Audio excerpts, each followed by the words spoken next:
Good morning, children. I am Salamas here. Hope you all are fine. Hope you all are doing all the work sent from school. We are in the revision video part 3. Hope you have written all the questions down of the revision 1 and 2. It is very important to read your text and learn the new terms, the spelling of new terms. All those things are very important. Okay, now we will move into the question answers. Okay, the next question is, what is greenhouse effect? How is it caused?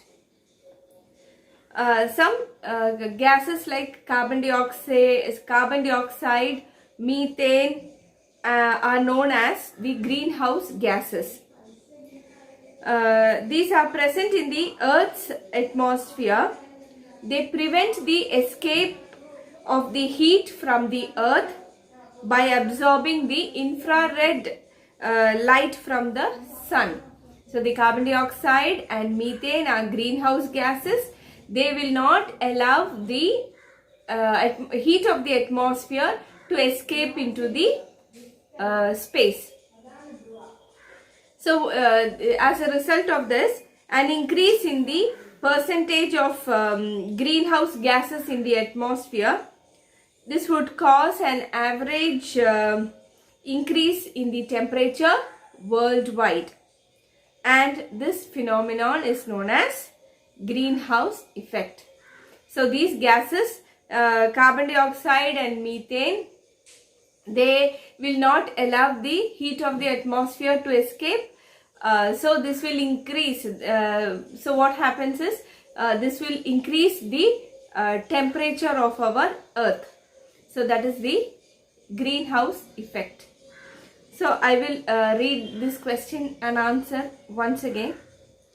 What is greenhouse effect? How is it caused? Some gases such as carbon dioxide, methane, these are known as greenhouse gases.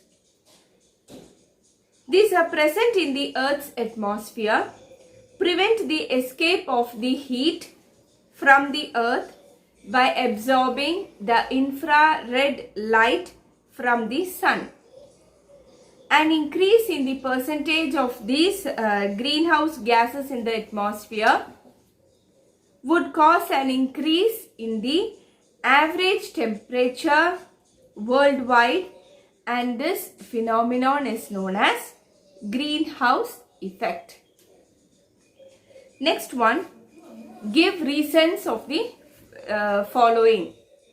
The first one, we are lucky that ozone is not stable near the Earth's surface. This ozone, it is not stable near the Earth's surface. We are lucky in that. Why? See, ozone means the formula we write is O3. This is very poisonous gas. O3 is ozone. It is very poisonous.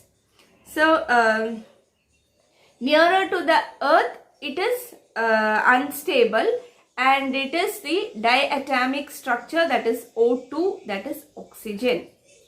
So when stable ozone, that is O3, is poisonous.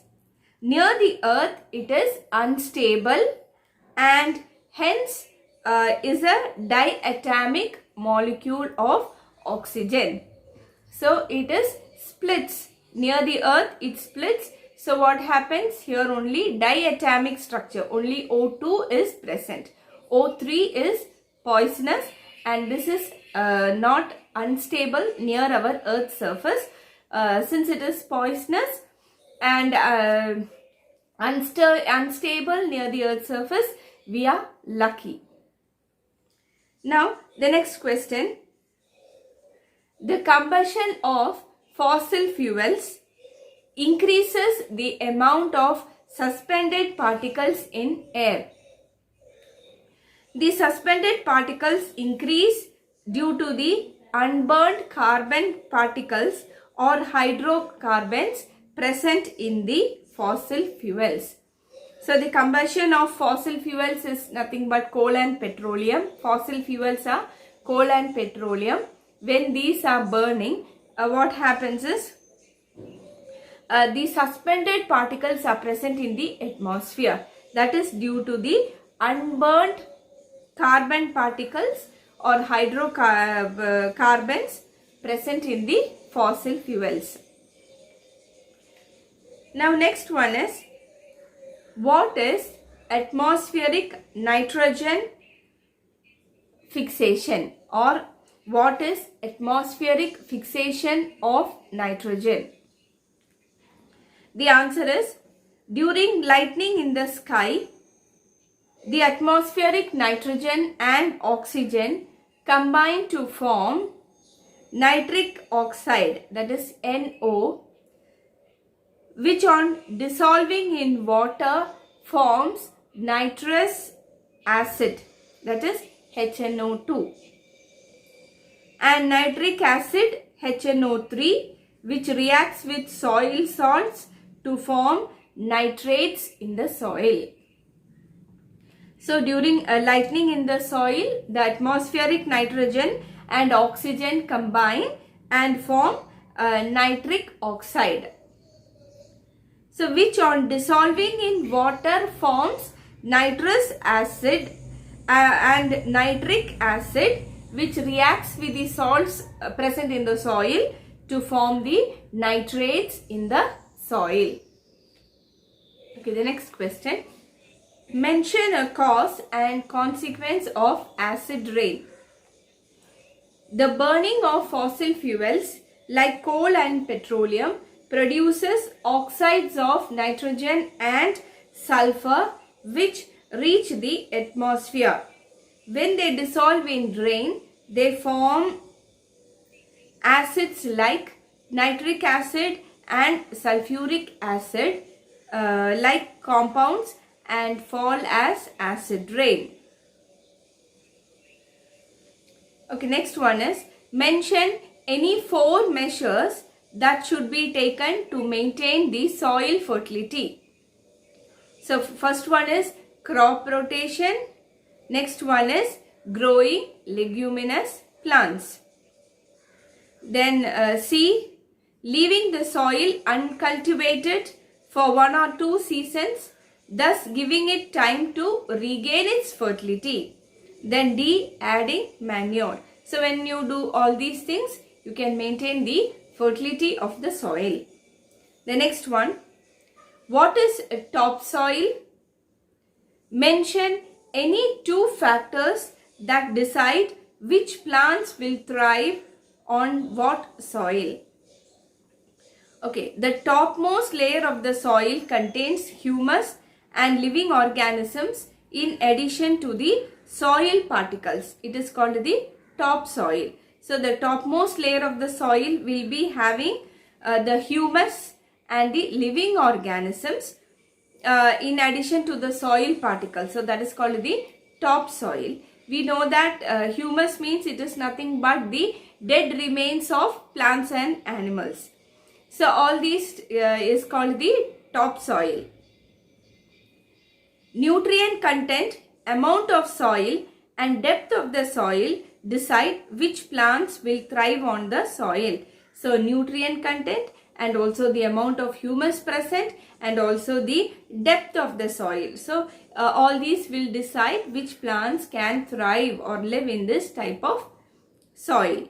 The next question is, state the effect of the following on aquatic organisms. The first one is removal of dissolved organism. So when you remove the dissolved oxygen present in the water, what will happen to the aquatic organisms? That is, aquatic organisms will get less oxygen and they will die. So when you remove the dissolved oxygen, the animals or the aquatic animals will die because they will not get oxygen to breathe. Now next is change in temperature. A sudden change in the temperature would affect their breeding. So they would have laid eggs in the water. So when the temperature is increased, so the eggs of all these animals will need a particular temperature for it to hatch.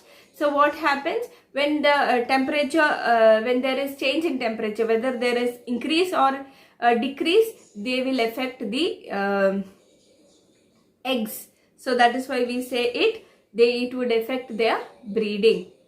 The next is, that is it. Now next one, how do forests play an important role in maintaining water cycle? So first one, forests help in increasing the amount and periodicity of rainfall. The second point, forest trees retain lot of water at their bases.